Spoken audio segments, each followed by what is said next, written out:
परम सत्कार्यो गुरु प्यारी सास संगत जी राधा स्वामी जी। संगत जी, डेरा ब्यास से आई है एक बहुत ही बड़ी खबर जी। हजूर जी ने अचानक कोठी में कुछ विशेष सेवादारों को बुलाया और फिर हजूर जी स्वयं अस्पताल भी गए जी और वहां कुछ समय तक ठहरे रहे। अब बहुत लोग ये जानना चाहते हैं कि हजूर जी अचानक अस्पताल क्यों गए, क्या कोई विशेष कारण था? आइए आपको पूरी जानकारी विस्तार से बताते हैं जी। कल शाम हजूर जी ने एक बड़ी मीटिंग की, बिल्कुल उसी तरह की मीटिंग जैसे बाबा जी हर साल स्वयं लिया करते थे जी।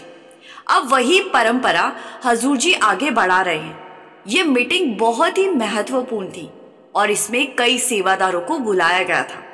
इस पूरी घटना की सच्ची जानकारी हम आज आपके साथ बांटने जा रहे हैं जी। कल सुबह सुबह हजूर जी डेरा अस्पताल पहुंचे जी। दरअसल ब्यास में हर साल डेरा निवासियों के लिए एक बड़ा मेडिकल चेकअप कैंप लगाया जाता है जी। इसमें वो सभी लोग शामिल होते हैं जो डेरा परिसर में रहते हैं जी, चाहे स्थायी सेवादार हो या वे जो कुछ समय के लिए सेवा करने आते हैं जी। ये स्वास्थ्य जांच 1 या 2 दिन की नहीं होती, बल्कि करीब 1 हफ्ते तक चलती है जी, क्योंकि यहाँ डेरे में निवास करने वाले हजारों लोग हैं जी। बच्चे, बुजुर्ग, महिलाएं, सबका क्रमवार चेकअप होता है जी। डेरा का अपना मेडिकल विभाग है जी, अपनी प्रयोगशालाएं हैं जहां रिपोर्टें तैयार की जाती है जी, ताकि किसी भी डेरा निवासी को किसी स्वास्थ्य समस्या का सामना ना करना पड़े जी। इसी वार्षिक मेडिकल जांच की इस साल की शुरुआत कल से हुई है जी और उसी के पहले दिन सत्संग के बाद हजूर जी स्वयं अस्पताल पहुंचे जी।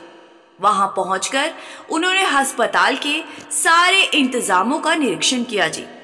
डॉक्टरों, नर्सों और सेवादारों से बातचीत की जी। हर विभाग का हाल जाना, किसी भी कमी या जरूरत के बारे में जानकारी ली जी। करीब आधे घंटे तक हजूर जी वहां रहे जी और सबको दर्शन दिए जी। एक एक व्यक्ति पर दृष्टि डाली जी और फिर कोठी लौट आए जी। अब ये नहीं बताया गया कि हजूर जी ने कल अपना मेडिकल चेकअप करवाया या नहीं, ये तो उनकी अपनी मर्जी और मौज पर निर्भर करता है जी। लेकिन इतना जरूर है कि उन्होंने पूरे आयोजन को अपनी नजर से परखा और हर छोटी बड़ी बात पर ध्यान दिया जी। इसके एक दिन पहले यानी कि रविवार को हजूर जी ने कोठी में कई सेवादारों को बुलाया था जी। हर साल कोठी में एक बार विशेष मुलाकात रखी जाती है जी। पहले बाबा जी स्वयं ये परंपरा निभाते थे जी और अब हजूर जी वही कर रहे हैं जी। ये मुलाकात मुख्य रूप से उन सेवादारों के लिए होती है जो पूरे वर्ष सुरक्षा विभाग में सेवा करते हैं जी। सुरक्षा विभाग का प्रमुख तेजा साहिब है जी और उन्हीं के अधीन CCTV team, walkie talkie team और अन्य सुरक्षा कर्मी कार्यरत है जी। परसों शाम को हजूर जी ने इन सभी को कोठी में दर्शन के लिए बुलाया जी। लगभग 850 सेवादार वहां उपस्थित थे जी। हजूर जी ने पहले तेजा साहिब से बातचीत की, फिर सभी सेवादारों की ओर मुस्कुराकर देखा, प्रेम पूर्वक दर्शन दिए और कुछ क्षण उनके बीच रहे जी। हर व्यक्ति के चेहरे पर हजूर जी की कृपा झलक रही थी जी। कल एक और ऐसा ही एक दिव्य प्रसंग हुआ जी। हजूर जी ने एनआरआई संगत के लिए एक विशेष बैठक रखी जी।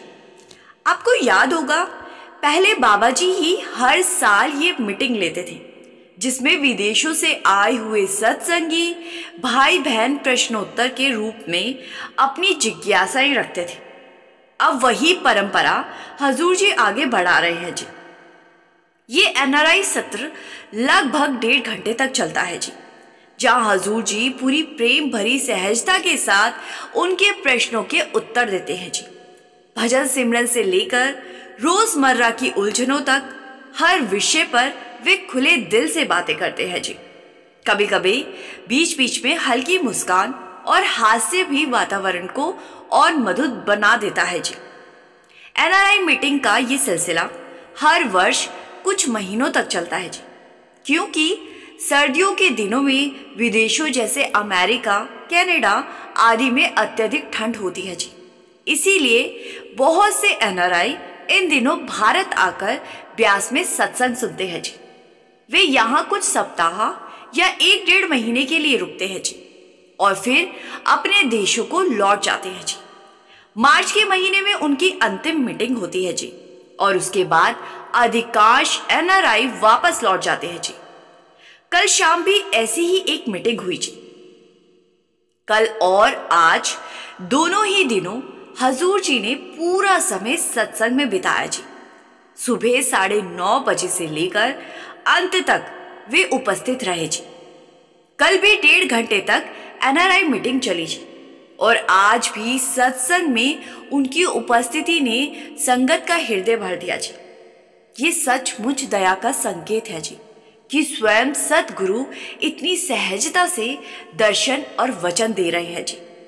कहा गया है कि सदगुरु के बाहरी दर्शन भी अनमोल होते हैं जी। जितना पुण्य 68 तीर्थों की यात्रा करने से मिलता है, उतना फल एक बार सच्चे संत के दर्शन से प्राप्त होता है जी। कबीर साहिब ने भी कहा था, कबीरा संगत साध की काटे कोटि अपराध, यानी एक क्षण भी यदि सच्चे संत की संगत मिल जाए तो करोड़ों जन्मों के पाप मिट जाते हैं जी। बाबा जी अक्सर समझाते हैं कि हमें पाप पुण्य की गणना में नहीं उलझना चाहिए, क्योंकि यदि कर्मों का लेखा देखने बैठे तो ये जीवन क्या कई जीवन कम पड़ जाएंगे जी। जन्मों जन्मों के कर्म एकत्र है, उन्हें गणना से नहीं मिटाया जा सकता, परंतु मालिक का प्रेम ऐसा है कि किसी न किसी बहाने से वो सद्गुरु के रूप में हमें अपने पास बुला लेता है जी। वो कहता है थोड़ी मेहनत करो, थोड़ा सह लो, और जब हम अपने जीवन में किसी पीड़ा या संघर्ष से गुजरते हैं तो वो हमारे कर्मों को खत्म करने का ही माध्यम बनता है जी। धीरे धीरे हमारे बोझ हल्के होने लगते हैं जी। इस संसार में रहकर भक्ति करना कोई आसान काम नहीं है जी। कबीर साहब ने कहा था, साच कहूँ तो जग रूठे, झूठ कहूँ तो राम, यानी यदि हम सच्चाई बोलते हैं तो दुनिया नाराज हो जाती है और अगर झूठ बोलते हैं तो परमात्मा रुक जाता है। तो फिर करे क्या? कबीर साहब कहते हैं दोनों ही कठिन काम है, इसीलिए संसार में रहते हुए दिखावे की एक परत ओढ़नी पड़ती है। दुनिया के साथ रहना, उनके बीच रहकर जीवन बिताने पर भीतर से नाम सिमरन में स्थिर रहना, यही सच्ची साधना है जी। जब हम भीतर के राम की भक्ति करते हैं तो धीरे धीरे इस संसार की माया से ऊपर उठने लगते हैं जी। लालच, दिखावा और मोह के बंधन ढीले होने लगते हैं जी और आत्मा अपनी असली पहचान को महसूस करने लगती है जी। अब एक छोटा सा लेकिन बहुत ही भावनात्मक प्रसंग सुनिए जी, जो एक सत्संगी बहन के बीते भंडारे पर सेवा पर ना जाने के कारण उसके साथ घट गया जी। आप यकीन मानिए, आप इस घटना को सुनकर रो पड़ोगे जी। संगत जी, इस बहन का नाम है मीरा और ये एक सेवादार है। बीते भंडारे पर इस बहन ने भंडारे से 10 दिन पहले सेवा पर डेरे जाना था, लेकिन जिस दिन इसने सेवा पर जाना था उसी दिन इसके साथ एक घटना घट गई जी और ये सेवा पर नहीं आ सकी। फिर बाबा जी ने खुद इसके पास पहुंचकर इसको दर्शन दिए। पूरी बात आप डिटेल में सुनिए जी। वो महीनों पहले से ही इस क्षण का इंतजार कर रही थी कि इस बार वो डेरे जाएगी। अब जैसे ही डेरा जाने का कार्यक्रम तय हुआ, उसने तुरंत अपनी नौकरी से छुट्टी ले ली और लंगर सेवा में नाम दर्ज करवा दिया जी। डेरे जाने में अब सिर्फ 2 दिन बाकी थे जी। उसने अपने सारे कपड़े और जरूरी सामान तैयार कर लिया था जी। उसके मन की हालत कुछ ऐसी थी जैसे कोई पंछी पिंजरे में फड़फड़ा रहा हो, जिसे उड़कर सीधा डेरे की ओर जाना है। पर तभी अचानक एक ऐसी घटना घट गई जिसने सब कुछ बदल दिया जी। उसकी पड़ोसन एक बुजुर्ग माता जी, जिन्हें सब शांति अम्मा कहते थे, वो अचानक बीमार पड़ गई जी। अब शांति अम्मा एक बुजुर्ग महिला थी, वो अकेली रहती थी। उनके बच्चे दूसरे शहर में बस चुके थे जी। कभी कभी हफ्ते 2 हफ्ते में फोन कर लेते थे। स्वभाव से वे थोड़ी कड़क थी, इसी वजह से मोहल्ले में लोग उनसे दूरी बनाए रखते थे। उस शाम मीरा अपने कमरे में थी जब शांति अम्मा के घर से कराने की आवाजें आने लगी। पहले तो उसने सोचा शायद थोड़ी तबीयत खराब होगी, लेकिन आवाजें बढ़ती गई जी और उसका मन विचलित हो उठा। अब वो भागकर उनके दरवाजे पर जा पहुंची और जोर से खटखटाया। कोई जवाब नहीं आया। दिल में एक अनजाना डर उठने लगा। उसने धीरे से दरवाजा धक्का दिया और दरवाजा खुल गया जी। अब अंदर का दृश्य देखकर मीरा के हाथ पांव सुन पड़ गए जी। वो कांपने लगी। शांति अम्मा जमीन पर गिरी हुई थी जी। शरीर तप रहा था, सांसें तेज चल रही थी और वे लगभग बेहोश सी थी। मीरा का दिल कांप उठा। कुछ पल के लिए वो वहीं ठिठक गई, फिर दौड़कर उनके पास पहुंची जी। उसके भीतर करुणा और घबराहट का सैलाब उमड़ गया जी। मीरा ने एक पल भी देर नहीं की। उसने तुरंत डॉक्टर के पास जाकर डॉक्टर को बुलाया जी। डॉक्टर ने आते ही हाल देखा और गंभीर स्वर में कहा, इनको बहुत तेज निमोनिया हो गया है। हालत बहुत नाजुक है। हर पल की निगरानी जरूरी है। बेहतर होगा कि आप इनके बच्चों को तुरंत बुला लें। शायद अस्पताल में भर्ती करना पड़े, लेकिन फिलहाल कोई व्यक्ति 24 घंटे इनकी देखभाल करे। ये बहुत जरूरी है। अब मीरा ने बिना समय गवाए उनके बेटों को फोन किया। उधर से जवाब आया कि दीदी, हम शहर से बाहर हैं, कुछ जरूरी काम में फंसे, 2-4 दिन से पहले नहीं आ पाएंगे। आप ही कृपा करके अम्मा का ध्यान रख लो। अब फोन कटते ही मीरा के हाथ कांप गए। ऐसे लगा कि जैसे पैरों तले जमीन खिसक गई हो।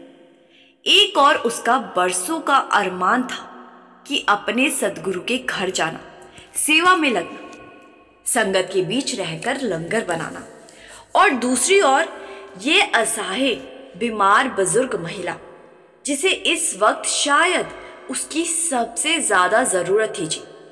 मीरा की आंखें भर आई। वो बेचैन होकर कहने लगी कि हे मेरे मालिक, ये कैसी परीक्षा ले रहे हो आप? मैंने महीनों से इस दिन का इंतजार किया था। अब जब बस 2 दिन रह गए हैं, आप ही मुझे यहां बांध रहे हो। आप तो मेरे दिल की हर बात जानते हो, फिर मेरे साथ ही ऐसा क्यों हो रहा है? उसकी आंखों से आंसू झरझर बही जा रहे थे। मन में शिकायत भी थी। फिर भी उसने खुद को संभाला जी और पूरी रात शांति अम्मा के पास बैठी रही। अम्मा लगातार दर्द से कहरा रही थी। मीरा ने ठंडे पानी की पट्टियां उनके माथे पर रखी जी, दवाइयां दी, और जब वे बुखार में बड़बड़ाने लगती तो मीरा उनके हाथों को थाम लेती। अब मीरा सोच रही थी कि इस वक्त तक तो उसका जत्था डेरे पहुंच चुका होगा और वो खुद यहां इस अंधेरे कमरे में एक बीमार महिला के साथ बैठी। वो महिला जो रिश्ते में उसकी कुछ भी नहीं लगती। अब जैसे तैसे रात कटी और सुबह होते होते मीरा थक कर चुप बैठ गई। धीरे धीरे कमरे में धूप उतर आई जी। उसने भारी मन से अपना सूटकेस उठाया जो जाने के लिए पहले से तैयार था जी। उसने फैसला कर लिया था कि वो अब बस या ट्रेन से अकेले ही डेरे चली जाएगी। लेकिन जब वो बाहर निकलने लगी तो उसने सोचा कि अगर वो चली गई तो फिर शांति अम्मा का क्या होगा। अब वो बेचारी मन मार कर उसने डेरे जाने का प्लान कैंसिल कर दिया। लेकिन उसके भीतर शांति नहीं थी। उसके अंदर एक हल्की सी नाराजगी, एक चुभन थी जी, क्योंकि वो बेवजह वहां रुकी हुई थी और उस अम्मा की सेवा कर रही थी जी, जिसकी वो कुछ नहीं लगती थी। वो शांति अम्मा की सेवा तो कर रही थी, लेकिन मन से नहीं, क्योंकि ये सब उसको जबरदस्ती करना पड़ रहा था जी। लेकिन फिर भी वो समय पर उन्हें खाना देती, दवाइयाँ देती, दवाइयाँ खिलाती, कमरे की सफाई करती, मगर भीतर ही भीतर उसका दिल किसी रोष से भरा हुआ था जी। उसे लगता था कि मैंने अपनी सबसे बड़ी सेवा खो दी, वो मौका जो शायद दोबारा ना मिले। वो दिन भी बीत गया जी, और अगली सुबह उसने देखा कि शांति अम्मा को कुछ होश आया। तो शांति अम्मा ने बड़ी मुश्किल से अपनी थकी हुई आंखें खोली और धीमे से स्वर में पूछा कि बेटी, तुम कौन हो? अब बुढ़ापे के कारण शांति अम्मा उसको पहचान ही नहीं पाई। मीरा ने थोड़े रूखे स्वर में कहा कि मैं आपकी पड़ोसन हूं, आपके बच्चे बाहर हैं, इसीलिए मैं आपकी सेवा कर रही हूं। अब शांति अम्मा की आंखों से आंसू निकल आए। उन्होंने कांपते हुए हाथ से मीरा का हाथ थाम लिया और शांति अम्मा कहने लगी कि मेरे अपने तो मुझे भूल गए, अकेला छोड़ गए, और तू जो पराई है और रात दिन मेरी सेवा में लगी है। बेटी, तू कोई साधारण लड़की नहीं है, तू तो देवी का रूप है। मीरा के सीने में जैसे कुछ चुभ गया। वो मुस्कुराई नहीं, बल्कि भीतर ही भीतर और टूट गई और अपने ही मन में कहने लगी कि देवी नहीं हूं अम्मा, मैं तो वो बदनसीब हूं जो तुम्हारी वजह से अपने गुरु के चरणों तक नहीं पहुंच सकी। अब उस शाम जब शांति अम्मा सो गई, मीरा ने थके मन से अपना फोन उठाया जी और सत्संग लगाने लगी जी। स्पीकर पर हजूर महाराज जी की मधुर वाणी गूंज उठी जी। हर शब्द सीधा उसके दिल में उतरता चला गया जी।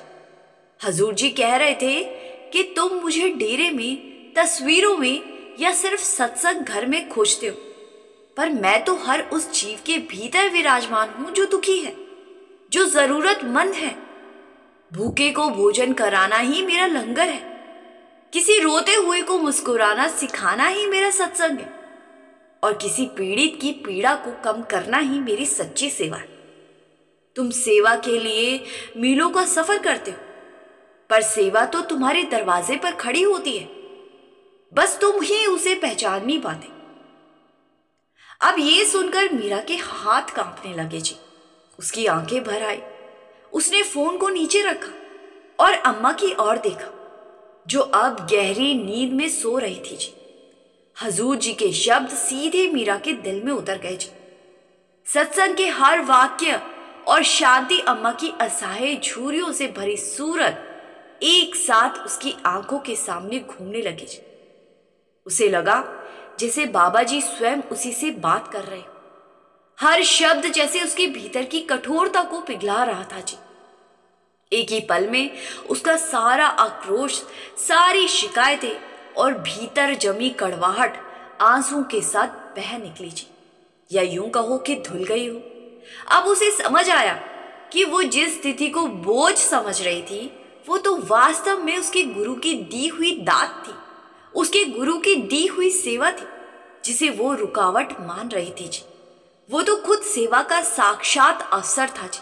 वो जहां लाखों लोगों के लिए लंगर बनाने का सपना देख रही थी, वहीं उसके गुरु ने उसे एक अकेली भूखी बीमार आत्मा दी थी जी, ताकि वो उसमें प्रेम का एक निवाला परोस सके जी। उस क्षण के बाद मीरा के जीवन का दृष्टिकोण पूरी तरह बदल गया जी।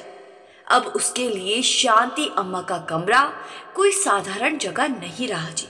वो कमरा उसके लिए एक पवित्र दरबार बन गया जी। अम्मा का बिस्तर अब उसे गुरु के आसन जैसा प्रतीत होने लगा जी। वो अब शांति अम्मा की सेवा पूरे दिल से करती थी जी, पूरे दिल से निभा रही थी जी।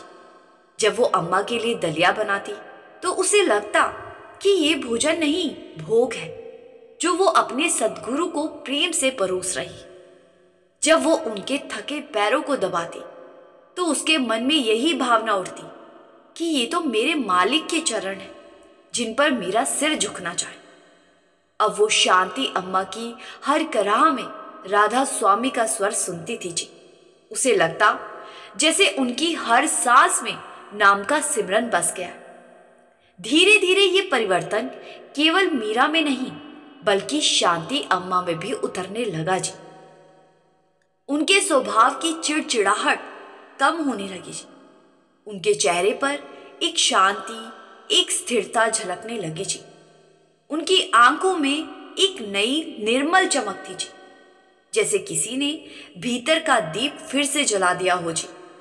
मीरा अब उनके पास बैठकर सत्संग चलाती, बाबा जी के प्रवचन सुनाती, कभी कभी धीमी आवाज में भजन गाकर सुनाती। और जब अम्मा मुस्कुरा देती तो उसे लगता जैसे उसका गुरु स्वयं उसके सामने बैठकर मुस्कुरा रहा हो। तभी मीरा के फोन की घंटी बजी जी। कॉल डेरे से एक सेवादार भाई की थी जी। वो उत्साहित स्वर में बोला, बहन, अगर तुम यहां होती तो कितना अच्छा होता। आज बाबा जी ने बहुत देर तक दर्शन दी, सवाल जवाब की, साथ में हजूर जी भी थे। लाखों की संगत थी और माहौल ऐसा था जैसे पूरा आकाश प्रेम और भक्ति से भर गया। हम तो बहुत पीछे थे, ठीक से देख भी नहीं पाए, पर वो अनुभव बहुत ही अच्छा था।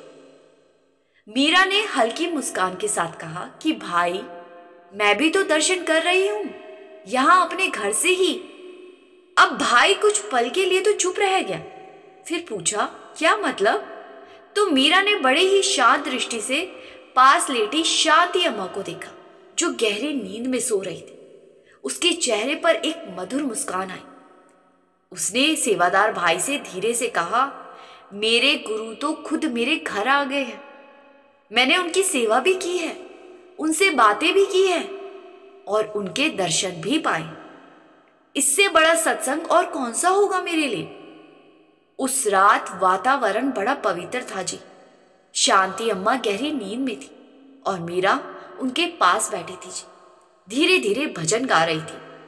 ये तभी उसे अचानक लगा जैसे कमरा किसी अद्भुत सुगंध से भर गया। वातावरण में एक कोमल दिव्य प्रकाश फैल गया। मीरा ने आंखें बंद की और अपने भीतर की दृष्टि में उसने अपने सद्गुरु का, बाबा जी का मुस्कुराता हुआ चेहरा देखा जी। वे ना तो डेरे के मंच पे थे, ना किसी तस्वीर में जी, बल्कि उसी छोटे से कमरे में शांति अम्मा के सिरहाने खड़े थे जी। उनकी आंखों में अपार करुणा थी और वो मुस्कान जैसे मीरा के हृदय को पिघला रही थी जी। कि उसी क्षण मीरा ने भीतर से एक मधुर स्वर सुना। वो आवाज बाबा जी की थी जी। बाबा जी कह रहे थे कि बेटे, आज तूने समझ लिया कि सच्ची सेवा क्या होती। किसी जरूरतमंद बीमार की सेवा करने से बड़ी कोई सेवा नहीं होती। ये सुनकर मीरा की आंखों से कृतज्ञ के आंसू बह निकले जी। उसके आंसू थमने का नाम ही नहीं ले रहे थे जी। उसका हृदय हल्का हो गया जी और भीतर एक अनकही शांति उतर आई जी। अब उसे समझ आ चुका था कि राधा स्वामी का मार्ग किसी स्थान, इमारत या सभा तक सीमित नहीं है जी। ये तो एक आंतरिक अनुभूति है। हर परिस्थिति में, हर जीव में अपने गुरु को पहचानने की अवस्था है जी। जहां प्रेम है, जहां करुणा है, जहां निस्वार्थता है जी, वही गुरु का निवास है जी। संगत जी, हम भी अक्सर यही सोचते हैं कि सेवा सिर्फ सत्संग घर या डेरे जाकर ही होती है, लेकिन असल में सेवा कहीं से भी हो सकती है। किसी प्यासे को पानी पिलाना, किसी भूखे को भोजन करवाना भी एक सेवा ही है जी। एक प्रसंग मुझे याद आ रहा है जो एक सेवादार भाई का था जी। ये भाई डेरे या सत्संग घर जाकर बहुत अच्छी सेवा करता था, सबसे प्रेम से बात भी करता था। लेकिन एक दिन बाबा जी जब सेवादारों को दर्शन दे रहे थे तो बाबा जी ने इस सेवादार पर दृष्टि डाली और बाबा जी की आंखों में इस सेवादार को नाराजगी दिखाई दी। अब ये समझ ही नहीं पाया कि बाबा जी किस बात पर नाराज है। बहुत कोशिशें करने पर जब इसको बाबा जी से मिलवाया गया तो बाबा जी ने जो कहा वो सच में हम सब के लिए भी सुनना बहुत ही जरूरी है जी। संगत जी, बाबा जी ने कहा, बेटा तू यहाँ जब आता है ना तो बड़े मन से सेवा करता है, संगत के सामने हाथ जोड़कर विनती करता है, हर समय तेरे चेहरे पर मुस्कान होती। लेकिन तुझे क्या लगता है कि ये सब सिर्फ डेरे या सत्संग घर पर आकर ही करना चाहिए? बाबा जी ने आगे फरमाते हुए कहा कि डेरे से बाहर जाकर तू क्या करता है वो तो खुद भी जानता है। संगत जी, दरअसल ये भाई डेरे के बाहर जब अपने काम वाली जगह या अपने घर जाता था तो सबसे बदतमीजी से बात करता था, सबसे गुस्से से बात करता था, अपने काम वाली जगह पर दूसरों को नीचा दिखाता था और अपने परिवार के लोगों से भी बात बात पर झगड़ा करता था। और यही शख्स डेरे जाकर एक ऐसे विनम्र हो जाता था जैसे इससे अच्छा इंसान कोई दूसरा है ही नहीं। संगत जी, अब आप ही बताओ, ये तो फिर दिखावे वाली सेवा हो गई ना। सत्संग घर जाकर हाथ जोड़ के विनती करना और बाहर निकलते ही गुस्से से भर जाना, दूसरों से झगड़ा करना, क्या ऐसी सेवा कभी सफल होती है? नहीं। इस भाई ने बाबा जी से माफी मांगी और कहा कि बाबा जी, मैं आज के बाद ऐसा काम नहीं करूंगा। बाबा जी ने कहा कि बेटा, सेवा का मतलब ये नहीं कि किसी धार्मिक स्थान पर आकर हो जाए या की जाए। अपने समाज में अपने आसपास के लोगों की सेवा करना, प्रेम से बात करना भी मालिक की नजर में एक सेवा ही है। भाई ने बाबा जी को राधा स्वामी कहा और बाहर आ गया जी। और उस दिन के बाद ये भाई जैसा सेवा पर था वैसा ही बर्ताव बाहर जाकर लोगों से भी करने लगा जी, क्योंकि इसको समझ आ चुका था कि मालिक से कुछ भी नहीं छुपता है। ये दिखावा, ये ढोंग करके हम अपने आप को तो झूठी तसल्ली दे सकते हैं, लेकिन मालिक हमारी रग रग से वाकिफ होता है। मालिक को हमारा सब कुछ पता होता है। उसे सब पता होता है कि हमारे मन में क्या है और बाहर से हम क्या बनने की कोशिश कर रहे हैं। इसीलिए संगत जी, सच्ची सेवा हर किसी से प्रेम से बात करने में, दूसरों की मदद करने में, इसीलिए दूसरों का सत्संगी होना ज़रूरी नहीं है। अगर हम किसी पीड़ित जानवर की भी मदद कर दे तो वो भी एक सेवा ही है जी, क्योंकि उसको भी मालिक ने ही बनाया है जी। संगत जी, अब इसी के साथ वीडियो को यहीं विराम देते हैं जी। आपसे विनती है जी कि कमेंट में राधा स्वामी ज़रूर लिखे जी, और संगत के अपने इस चैनल रूहानी सफ़र को ज़रूर सब्सक्राइब कर लीजिए जी। गुरु प्यारी साथ संगत जी, राधा स्वामी जी।